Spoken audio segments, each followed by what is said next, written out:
آپ کہتے ہیں کہ رسول اللہ قتل نہیں ہوئے، جبکہ سورہ بقرہ میں رسولوں کے قتل کا ذکر ہے. وہ جو اس کے اوپر میری ویڈیو ریکارڈ ہے، اسی وقت میں نے ریکارڈ کروا دی تھی آج سے 5 سال پہلے، کہ رسول با معنی نبی کے بھی آ جاتا ہے. رسول تو صحابہ کرام کے لیے بھی رسول کا لفظ استعمال ہوا ہے. جو انبیاء کرام اپنی طرف سے فرستادے بھیجتے تھے انہیں بھی رسول کہا جاتا ہے. رسول کہتے ہیں بھیجا ہوا، ٹھیک ہے. رسول امن گاندھی کو کہا تھا سعودیہ والوں نے، جب گاندھی گئے تھے وہاں تو لکھا تھا رسول امن. وہاں رسول ایک ڈاکیے کے معنوں میں، بلکہ اس کو آپ میسنجر کہہ لیں یا پیغام بر، پیغام لانے والوں کے معنی میں آتا ہے. وہ جو قرآن میں ہے نا رسول قتل ہوئے، وہ رسول وہاں پہ جو ذکر ہے وہ نبی کے معنوں میں. لیکن رسول جب ٹرم کے طور پہ جو ہم نے اڈاپٹ کی ہوئی ہے، وہ ٹرم ہے جو مسند احمد میں حدیث ہے کہ اللہ تعالیٰ نے 1,24,000 نبی بھیجے، جن میں 315 رسول تھے. اب یہاں پہ جو رسول کا ذکر ہے نا، تو یہ پھر وہ ان کی ڈگری کے پوائنٹ آف ویو سے ہے کہ رسول وہ ہوتا ہے جو صاحب شریعت ہو. رسول وہ ہوتا ہے جو آ کے امت کو دھمکی لگاتا ہے کہ مجھ پہ ایمان نہیں لاؤ گے تو بڑے دن کا عذاب آ پکڑے گا. نبی کبھی یہ دھمکی نہیں لگاتا. حضرت یوسف علیہ السلام نبی تھے نا، آپ کو کہیں قرآن میں نہیں ملے گا انہوں نے دھمکی لگائی ہو کہ اگر مجھ پہ ایمان نہیں لاؤ گے تو بڑے دن کا عذاب دنیا میں تم پہ آ جائے گا. انہوں نے صرف دعوت توحید دی ہے. لیکن یونس علیہ السلام، لوط علیہ السلام، ہود علیہ السلام، صالح علیہ السلام، ان تمام نے دھمکی لگائی ہے کہ بڑے دن کا عذاب آپ پکڑے گا.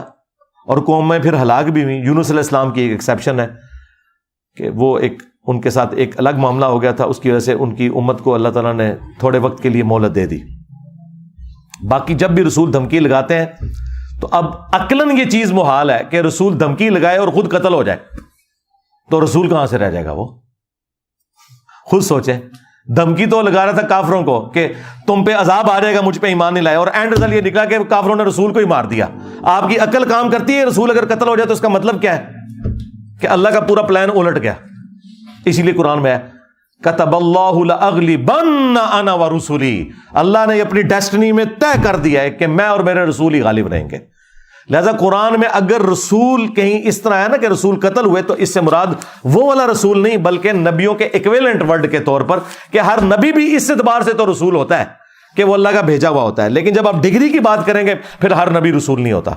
اور یہ 3 ٹرمز آپ نے یاد رکھنی، یہ انٹرچینجبل قرآن میں استعمال ہوتی ہیں جوڑوں کی شکل میں.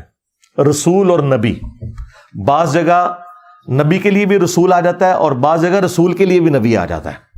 اب ہمارے نبی جو ہیں صلی اللہ علیہ وسلم ہے تو وہ رسول ہیں، لیکن ہم انہیں اللہ کے نبی بھی کہتے ہیں، انٹرچینجبل یوز کرتے ہیں نا، کیونکہ نبی بھی ہیں لیکن سپرلیٹو ڈگری ہے.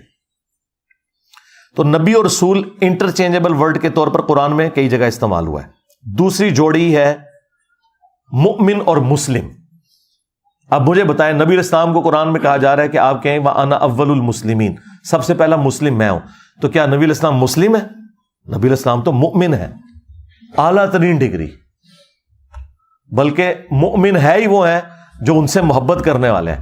لیکن کیا جب ہم یہ چھوٹی ڈگری نبی کے لیے یا حضرت ابراہیم علیہ السلام کے لیے استعمال کرتے ہیں مسلم کی، تو اس کا کیا مطلب ہے کہ ہم انہیں مسلم کہہ کے مومن کی نفی کر رہے ہیں؟ نہیں، انٹرچینجبل ورڈ کے طور پر یہ استعمال ہو جاتا ہے. آپ دیکھیں شیعہ حضرات تو اپنے آج کے لوگوں کے لیے بھی ٹرم مومنین استعمال کرتے ہیں، حالانکہ آج کوئی وثوق کے ساتھ کسی کو مومن کہہ سکتا ہے؟ مجھے بتائیں. مومن تو دل کی کیفیت کا نام ہے. آج صرف ہم لوگوں کو مسلمان کہہ سکتے ہیں. صحابہ اہل بیت کے بعد ہم کسی شخص کو وثوق سے مومن کہہ ہی نہیں سکتے، صرف مسلم کہہ سکتے ہیں. وہ تو قیامت کے دن پتہ چلے گا کون مومن تھا اور کون مسلم تھا. ہاں، لیکن عموماً ہم اہل ایمان، اے ایمان والو، جب ہم قرآن میں کہتے ہیں تو اس سے مسلمان ہی سارے مراد ہوتے ہیں. لیکن جب آپ ٹرم کی بات کریں گے نا، تو ٹرم میں پھر آج کی ڈیٹ میں کوئی بھی مومن نہیں ہے ہمارے علم میں، اللہ کے علم میں ہو سکتا ہے. لیکن اگر آپ ٹرم کے طور پہ بات نہ کریں، ویسے بات کریں کہ مومن سے مراد وہ ہے جو اللہ رسول پر ایمان لے آئے، تو جی 1.25 ارب سے زیادہ، بلکہ 1.5، بلکہ اب تو وہ کہہ رہے ہیں 2 ارب ہو چکے ہیں. وہ آپ مومن کہہ لیں، انہیں مسلم کہہ لیں، لیکن یہ یہاں پہ پھر مومن ٹرم کے طور پہ استعمال نہیں ہو رہا ہوگا. اور تیسری ٹرم ہے جہاد اور قتال. جہاد تو ہر کوشش جہاد کہلاتی ہے، قتال صرف وہ کوشش ہے جو آپ تلوار کے ساتھ کر رہے ہوتے ہیں. عموماً یہی مطلب ہوتا ہے نا. لیکن قرآن میں کیا قتال کے لیے جہاد کا لفظ نہیں آیا؟ بلکہ جہاد کا لفظ تو زیادہ استعمال ہوتا ہے. قتال تو ابھی ماڈرن دور میں زیادہ استعمال ہوا ہے مولانا مودودی کی وجہ سے یا جہادی تنظیموں کی وجہ سے, ورنہ عام مسلمان جو ہے نا وہ جو جنگ کرنے کو جہاد ہی کہتا ہے. حالانکہ کافروں سے جو آپ میدان جنگ میں لڑتے ہیں وہ جہاد نہیں ہوتا, وہ قتال ہوتا ہے, لیکن جہاد بھی ہوتا ہے, کیونکہ ظاہر ہے کہ آپ اپنے آپ سے بھی تو ایک نفس سے جہاد کر کے وہاں پہنچے ہوئے ہیں. جہاد کہتے ہیں کوشش کرنے کو, وہ اعلیٰ ترین کوشش ہے. تو جب یہ ایک دوسرے کے مد مقابل آتے ہیں نا ٹرم کے طور پہ, پھر آپ کہتے ہیں کہ یہ اب یہ والا جہاد ہے نا یہ قتال ہے اور یہ سمپل جہاد ہے. تو یہ ٹرم انٹرچینجبل ہے. 3 جوڑیاں آپ نے یاد رکھنی ہے, جہاد اور قتال, مؤمن اور مسلم, اور رسول اور نبی. یہ انٹرچینجبل ورڈز ہوتے ہیں, ایک دوسرے کی جگہ استعمال ہو جاتے ہیں. یہ پتہ اس وقت چلتا ہے جب آپ اسپیسیفکلی فیصلہ کرتے ہیں نا کہ اب یہاں یہ کس ٹرم میں استعمال ہو رہا ہے, پھر اس وقت وہ پھر چیز بالکل کلیئر ہو جاتی ہے کہ اس سے مراد اس وقت یہ ہے. سمجھ رہے ہیں نا میری بات؟ ہاں.